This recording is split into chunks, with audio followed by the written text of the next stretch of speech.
Hello, welcome to Declassified Beyond the Brief on NTV World. I'm Devendra Subedi. In this episode, we try to explore a young Nepali artist's journey from Kathmandu to the global stage. Her journey from scribbling pictures in canvas to becoming the first contemporary Nepali artist to be included in the Museum of Fine Arts, Boston, United States, in itself is fascinating. We will try to explore art, its forms, the artist herself, her life and work, and that is no less than an example for all the budding artists. Let's welcome Sneha Shrestha, aka Imagine. Hi, how are you? Thanks for having me. Let's start with this Imagine thing. Sure. Can you explain what this Imagine exactly is? Sure. I mean, when I was first introduced to art as a young adult after graduating from college, I was really introduced to graffiti. And a lot of times graffiti artists have sort of what is called a street name. And when my mentor at that time asked me to choose a name, I really didn't have an idea. But then I thought of what was closest to my heart. And I automatically thought of my mom. And my mom's name is Kalpana. And so when you translate Kalpana into English, it means imagination. Is that what you're wearing right now? Yes, actually, yeah. This says Kalpana, and it's my way of keeping my mom close to my heart. And every time I sign my name, I get to write her name. You were influenced by graffiti, as you said, and now sculpture also you are pursuing, and you are mural painter as well. You have followed different forms, the art, right? The name itself, this name that you have chosen, doesn't sound graffitish like, but closer to your roots, your families. Was that something worked on or thought about? Yeah, I wanted to choose something that felt like me. I didn't want, and I also needed like a shorter name, so like Imagine instead of Imagination made sense. And really my family and where I come from is really what roots me into my work. And so it made sense. I'm really excited to have you here in our studios in Kathmandu. We caught you as you were here in Kathmandu for some project work, as you said. What is art exactly, Sneha? How should we define art? I know it's a very abstract term. This could have multiple understanding and interpretations, but how would you, as a performing artist, define art? Well, as a visual artist, I would define art as self-expression. It's a way of sharing how I see the world. Just that much? Yeah. What about the feelings? I mean that is like, that includes everything, right? Like how I see the world, how I'm feeling about it, how I want people to see what I'm seeing. I think it's a powerful form of self-expression. Art is something you are interested in or you like. When was the first memories of drawing something? When was it? I think my first memory was watching my mom translate these English children's books into Nepali children's books. It was a time where there weren't a lot of Nepali children's books, right? So I remember, the story of the ant and the grasshopper. I remember it was, my mom was translating these books. She would write them in Nepali, and then she would draw them into like large books. She was a teacher. She was a teacher, and so she would take that to her. She was my Nepali teacher, actually, and so she would take it to the classroom and teach us in Nepali, but she would make it exciting, right? If you think about the books, even till now, textbooks and maybe texts on newspapers kind of look similar. Right? But then the way she would draw these pictures larger than life and the letters, like much larger so that kids can read it. I think that was my like really, first memory of like being fascinated by what colors can do, what these like broken pieces of color pencils can do on paper. But I mean, I've loved art and painting really all my life. So I think it was just a matter of, will I do When this? would I just discover it? Yeah, I mean, it wasn't a thing where I was like, I want to be an artist. Was there somebody who saw the brighter side of your painting and told you that you should be doing this when you were a child? That's a good question. I think I found myself getting drawn to painting all the time.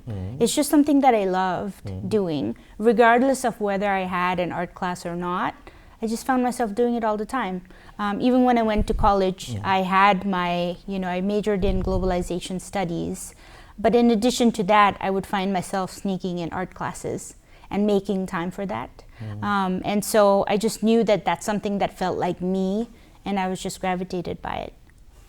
Any specific elements that you draw inspiration in your present day, let's say art, Nepali culture, something that is rooted in something that is pretty Nepali-like? Yeah, I think everything about my work is kind of rooted into where I come from, how I grew up in Kathmandu, my household, what my mom and dad showed me that is part of my, our tradition and culture as Newari people. I think it is hard to represent a whole country, being given that our country is so diverse. We speak more than 100 languages just inside Nepal, so it's impossible for me to represent the whole of Nepal. But what I realize is that I can tell the story of how I grew up, and hopefully other people can resonate with that. It really came from the need of expressing myself in terms of who I am. Because usually, I think even till this day when you're in the US, people are like, okay, you're from Nepal, oh, Mount Everest. That's about it, right? Yeah. And so how do I explain that I don't live anywhere close to Mount Everest? No, I haven't climbed it. Yes, I've seen it, but that doesn't tell my whole story. That doesn't tell your story. It doesn't tell my story, right? So I think it came from a struggle of saying, how do I tell people who I am? Where do I even start? I think that struggle became real over time.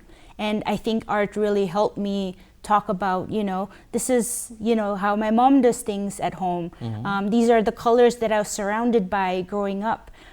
These are temple, shapes of like different temples that is part of our, everyday architecture in Kathmandu. When you're walking around, there's a temple here, there's a temple there. There's so much fabric, like celebratory fabric around. And I think that's what I wanted to share, because your identity isn't just one thing. It's all these things you're surrounded by, you grew up with.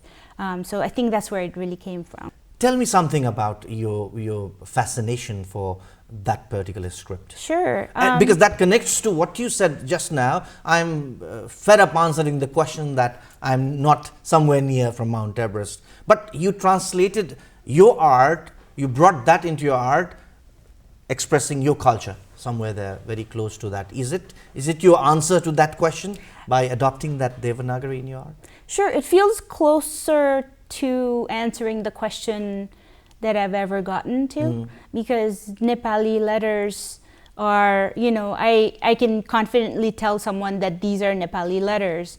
It's based in the Devanagari script. Devanagari script is used to write Nepali and Sanskrit and Hindi, and Sanskrit is one of the oldest written forms of languages in the world. And the fact that we can write Devanagari so casually, like a kid can write in Devanagari, like Nepali so casually, it's really a point of cultural pride for me to look at my native letters and be like, look, this is so important. So much of history is based on this. So much of written history is based on this. This is really something special, guys. Like, look at this. So getting to say that and being excited about it really got me started. Everybody is an artist somewhere in the heart, they say, but until somebody recognizes it. Do you remember when was your first work of art? Somebody said that, yes, this is awesome. You should make more and more of it. Do you remember when was that moment? That's such a good question. I'm smiling. I'm like smiling because there really wasn't that one time, it really took time to realize that this is something I want to do. This is something that I can make happen. It took a very long time. It wasn't like, going to school here and everything. I hadn't even met a real living artist in my life when I was in school. I hadn't been to a gallery, right? So all of that came later in my life. So it wasn't one moment. It was a series of moments that I looked back on and connected the dots. And I think that's what I continue to do, is connect the dots in terms of, okay, this makes sense. This feels good. Let's move forward with it. So I would say it was a series. You got family support when you wanted to pursue this as a career? I think it creeped up so slowly that it wasn't a turning point. It was like, I was taking my, whatever I was trying to do at that time along with my artwork. And so it built up over time. So there was no turning point in that, hey, I'm going to do this sort of. But I would say there was one moment after I finished my master's where I spoke to my family and I was like, hey, just give me 1 year where I just want to try this. I feel like I've done everything. I'm confident that I can find a job if this doesn't work out. Can you just give me 1 year? I just want to try it out. And if it doesn't happen, it doesn't happen. And it's been 8 years since, so I'm not sure what to say. You went to the US to pursue your bachelor's degree. Still, you're not aware that you're going to be an artist? No. Were you? No. It wasn't, a lot of people ask me, like, is it a dream come true? And literally, it wasn't even in my dream. It wasn't in my vocabulary that it was something that I could do. Being born and raised here, it wasn't a career path that someone was like, hey, this is a possibility. I think, it happened over time as well. So, like, bachelor's degree is 4 years in the US. I think it was like 3.5 years in, my professor told me, you've taken enough art classes to be an art major. We know you're a globalization studies major, but do you also want to add this? You just need one more class. And I was like, wow, I had no idea. Sure. That's how I became an art major. It wasn't like I want to be an artist and I should, and I think even after graduation, I wasn't working as an artist. I was working at an arts nonprofit at that time, but I wasn't working as an artist. And I think it was over time that it happened. As a student, how were you? You were a bright student, weren't you? Good question. A lot of people, I think it's an interesting question to ask because I didn't consider myself a bright student when I was up till high school. I was in the same school from like 3rd grade till 12th grade. I wasn't considered a good student. I was considered like a troublemaker. I was always told I was like a bad kid, and that my ideas weren't valid ever. And I always used to have this question like, why can't I answer it this way? Because this seems like a right answer too. Like I was always curious, I think the first time I really enjoyed learning and I felt like I wanted to do my homework and wanted to read was when I took this anthropology class in college. And I was like, wow, this is so interesting. This is what it feels like to enjoy learning. And I guess that's the point where I started wanting to be a good student. I think before that, it felt like a necessity that was placed on me, as most students might feel. But at that point, I was like, wow, I really am looking forward to doing my homework. I want to read this book so that I know, what's going on in class and stuff like that. So it's a complicated question to say the least. Why I asked you this, because you studied at Harvard's in full scholarship. Correct. A dull student wouldn't do that. Or a dull student like me would not be able to do that, would I? I think it's a definition of like what's a good student, right? Yeah. Is a good student, saying yes to everything? Is a good student following the instructions exactly like you've given them? Is a good student not asking any questions and just nodding your head in agreement? Or is a good student a critical thinker who will ask you questions back because they're curious? Because I'm that kind of student and I feel like I'm a student of life. I continue learning. So in terms of that, I am a student. But I'm not sure if a good student is like a... Inquisitiveness in you led you to this career. If I say that, would I be wrong? No, I think you'd be so right. I think it was that curiosity of like, what if? What if I gave myself 1 year to try this out? And not being scared to kind of take that step and being okay with the fact that it could not work out, and that's okay. But if it works out, that's great too. So being okay with the unknown is such an important thing to have, I think. Would you say there's no harm in being bad by asking questions or being inquisitive? Follow your passion? Would you say that, or would you say be a good student, do your homework, listen to your parents and teachers? Which one would you suggest? I would say both. I would say if you're smart, you have to be part of the paradigm too that the school system is set on. Yes, you do need to get good grades. You do need to be a good student. At the same time, also be yourself. If that means being curious and asking questions, then do that. So I think it's not just as simple as like follow your passion. My next question, Sneha, being a Nepali, abroad for studies, following your passion, was it difficult initially? Yeah, I think it's always difficult when you follow your passion, especially when it's something that no one has done before in your vicinity at least.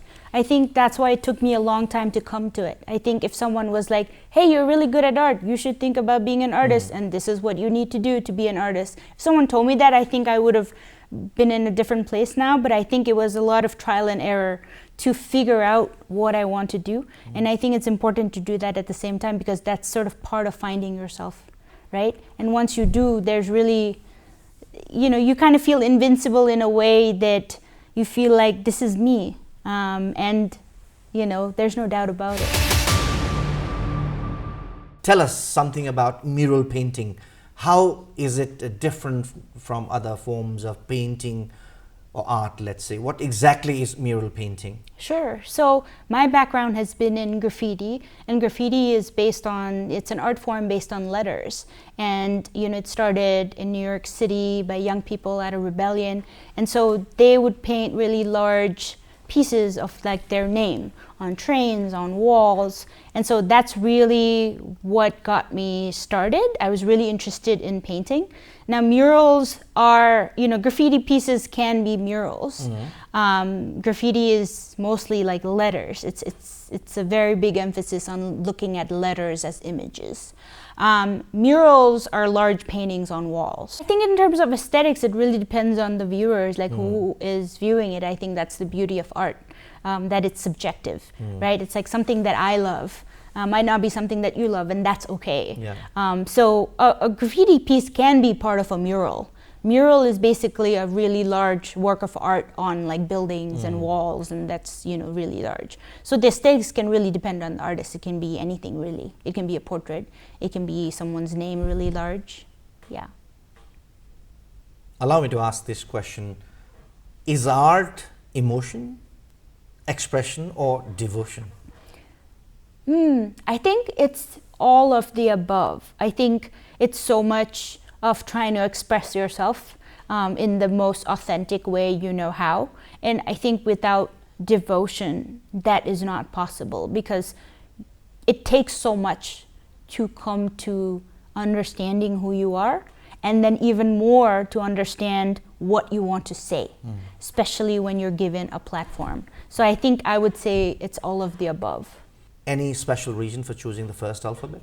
Sure. So when I started realizing that I wanted to use Devanagari script to create my paintings, there was this sense of empowerment that I had. I was like, wow, this makes so much sense. It's amazing. And then, I used to try writing different words. But then when the pandemic hit, that was a difficult time for everybody, right? So, I wasn't painting outside. I was just in my apartment, and I came back to painting in a way where I was, I just wanted to feel sane. I just wanted to feel the comfort of maybe home. I was missing home so much. Yeah. At that time, obviously it wasn't a good time to come back home. So I was really turning to painting to find that comfort. And I was really thinking about, what is the essence of home? If I can't, is it just a physical space? And if it's not, then what is the essence of home? And one of the sort of like things that I thought about was home is like the same comfort that you have when you can run up the stairs of your home, even when the lights are out. During load shedding, every Nepali kid, you can go up and down your stairs. They could do that because they know it. Exactly. That's home, right? That's the comfort of home. That's the familiarity of home. And I wanted to capture that essence. And then I could only write ka. I found myself writing ka over and over again, just like a meditation. And then over time, I was just obsessed with, how I want to write it. And then after that, I was like, okay, now I want to write it the exact same way. Like, I'm pretty sure you can write ka with your eyes closed. Why? Because it's the first letter that we learned how to write. And it's the same as the comfort of home. So when I figured that out, I was like, yes, I just want to write this for now. And that's where, the repetition of like the letter Ka began. So. What satisfies you the most? The price that your work fetches? The comment from critics? Or the relief that you feel after expressing yourself out? That's a good question. I think it's the reason why I chose this job is because this is that one job for me that lets me be myself 100% real and be myself 100% in the most authentic way I know how. So if in a project I'm able to express myself 100% like that, that is what makes me really happy and satisfied. And and I think it's a powerful thing to be able to be yourself 100% of the time, every single day. And then over time, you also learn to be okay with yourself. So I would say, I think authenticity, my voice is what's most important to me, which is why I do what I do. So I would say that's what would make me more. What is the best compliment you have received from somebody who loves art after having seen your work? Oh, wow. That's a really good question. I think it depends on who says it. I think what jumps in my mind right now is when, like in Boston or even here in Kathmandu, when I meet young people and they say, I could really see what you're trying to do, what you're trying to show. Or like in Boston, there might be Nepali families who come and show, like parents, they show their kids, like, this is what it is and this is what she's trying to do and I'm not even around. I think that's the biggest compliment for me. Let's go to mural painting again. Can you just walk us through the process from the concept, designing, and up to the wall? Can you just walk us through the process? How does it go? Sure. So a big part of the mural, of creating a mural, especially a really large one, is the collaboration element of it. For example, my 6-story tall mural on the MIT building, that took a lot of collaboration. Even before the painting process began, we have to work with the city, permits, the local business district people, and then local stakeholders, people in the neighborhood. I think that's the part that's invisible, but that's the part that takes most time. Can we paint this wall? Is this wall stable to be able to be painted? Once you are done with all the, let's say, legals and those sort of formalities, now it's time to conceptualize your vision on the field. How long does it take? Your MIT, let's say, mural we were talking about. I started by like taking photos of the wall, and then I also spend a lot of time in front of the wall to see how people walk around it. I want to see how people experience the wall, what the wall looks like at sunset, at sunrise, because my work is going to be there and I want it to have a good home. I want it to make sense. So it's a big part of it is understanding the environment that I'm in. And then I start, taking pictures, and then I'll print them, and then I'll sketch on the building, and then start the process. Sneha is the first Nepali artist whose work has been acquired by 2 world-famous fine art museums. How does it feel, Sneha, to have that heavy cap over your head? It's pretty exciting. I think it's, the Museum of Fine Arts, the painting that was acquired, it's in their permanent collection, and to think that it's going to be there long after I'm gone for other Nepali people and people of various cultures to be able to see, I think that's a really powerful thing for me to realize. I think it's wonderful to be able to see a contemporary Nepali voice. I think it takes away from the mysticism, the stereotypical kind of box that Nepali people and Nepali culture is usually put into, especially in Western museums. We're seen as this culture of like ancient, of like past, but the truth is we're a living tradition, we're a living culture.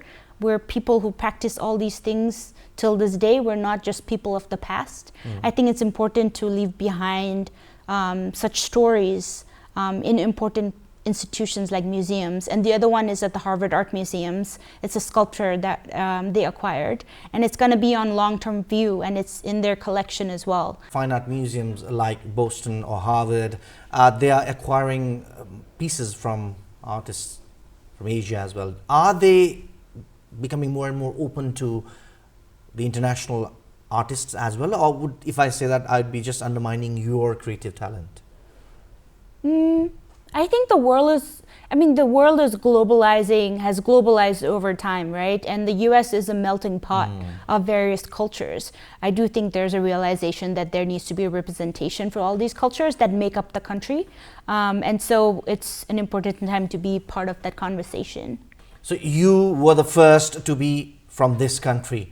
Now, does that inspire you to work harder and you know, what's next am I going to do sort of thing? Does that give you more inspiration or make you more desperate? It encourages me. It gives me a signal that I'm doing something right, and it feels right. And people from various parts of Nepal that I meet in Boston and other parts of the US, I feel encouraged by them when they see it. I think people who visited Nepal and are not necessarily Nepali see Nepal in my work, and that's a point of pride. It just gives me a green signal that I'm doing something right. And I'm motivated to keep going. How does it feel to be the cultural ambassador of the country in the melting pot? Around the world you're traveling now. How does it feel? That's a huge phrase to take on. You are, Sneha. You are the first artist from this country to be represented there. Not just represented, but acquired by those institutions. So that does give you the tag of being our cultural ambassador abroad.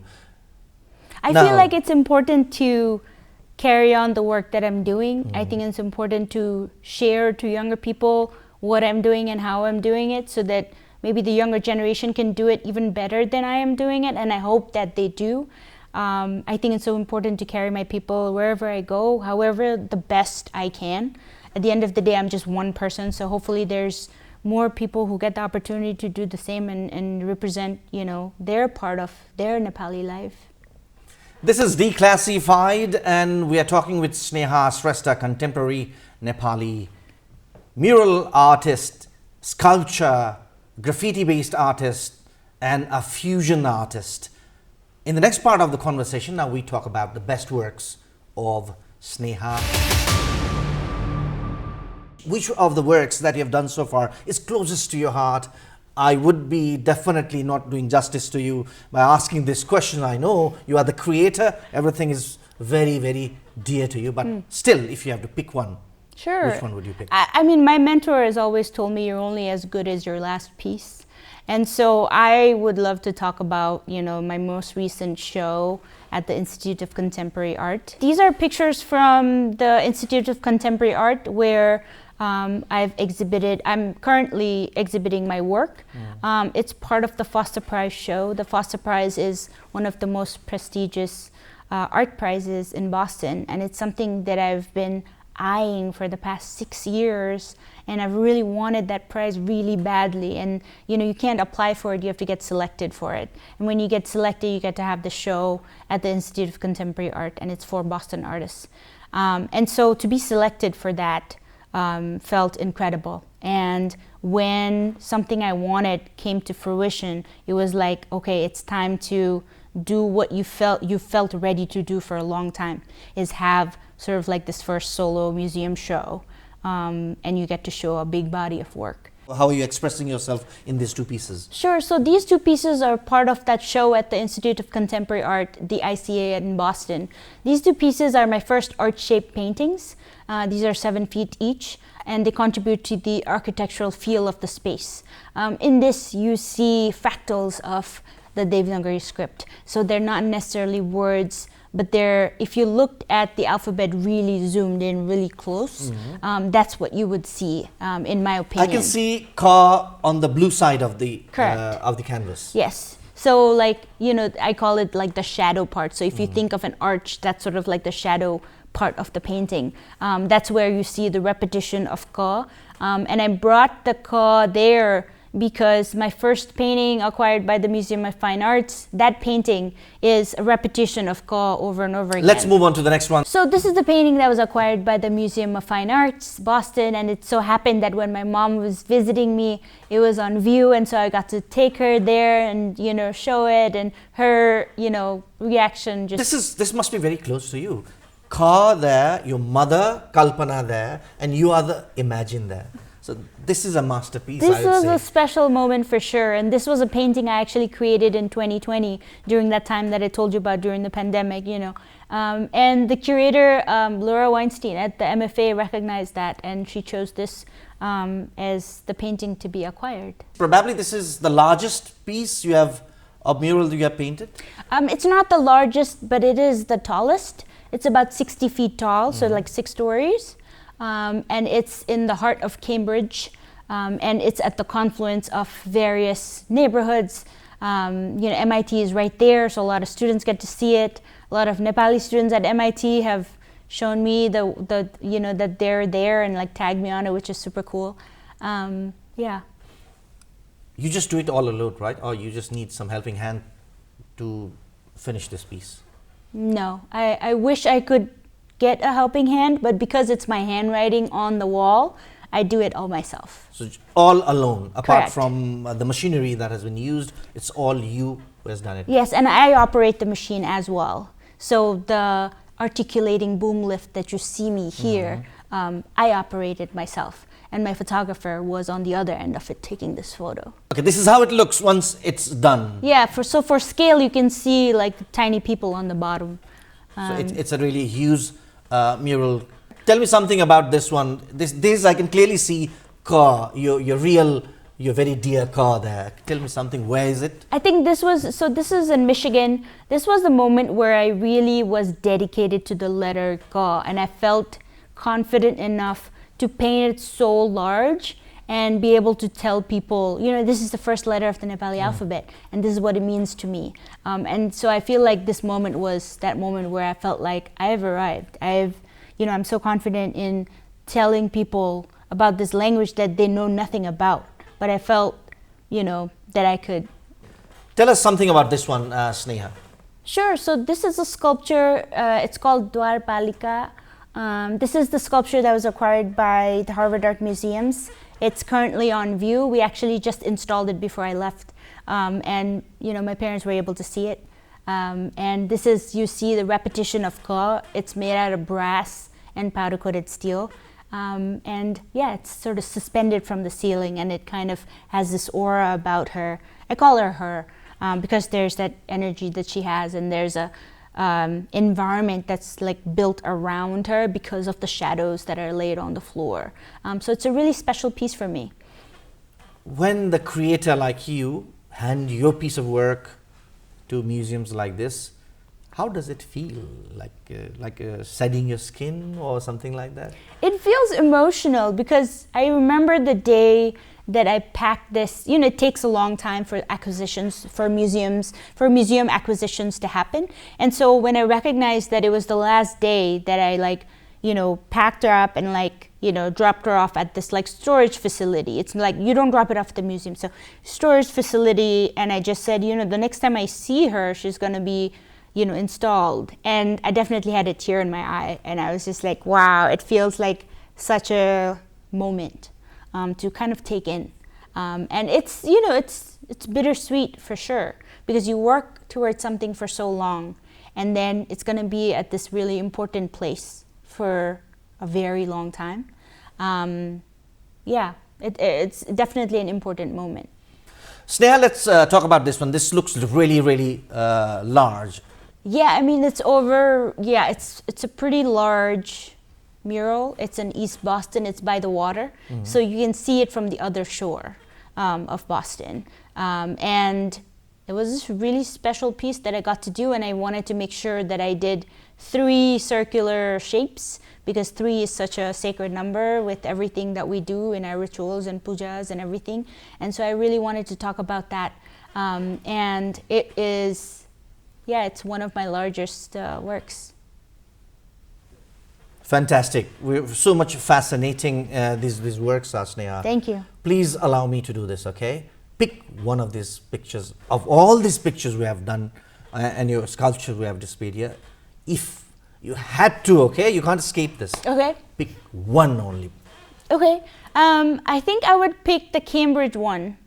The Cambridge mural that you saw, the really tall one, because that tested me in different ways. That it's kind of like building a muscle, right? You're tested and there's pain, and then you grow stronger from it. I think it's one of those pieces. That's why it's so close to my heart. And also, you know, so many people have kind of, at this point, the mural kind of belongs to the city. It's not my work anymore. So many people attach their stories. So many people have gotten married in front of the mural, like take their wedding photos. You must be a special guest in those ceremonies. No, but I get sent these photos. You know, young Nepali students at MIT take selfies in front of it. I mean, it's really part of the city's DNA at this point. And so I'm really honored to have that work there. Fantastic. The works of Sneha Shrestha, aka Imagine, some of her works. These are just some of the works that she has produced. There are so many things. She's working globally, working with multinational projects where she's working not only in the US but around the world. Now, last part of our conversation, Sneha, you are an inspiration to the youth. What message do you have for them? All those who want to pursue their passion and build a career out of it, or let's say pursue their passion only. Sure, I would say take time to figure out what you want to do. It might not be as soon as you graduate high school. It might not be as soon as you finish your bachelor's degree.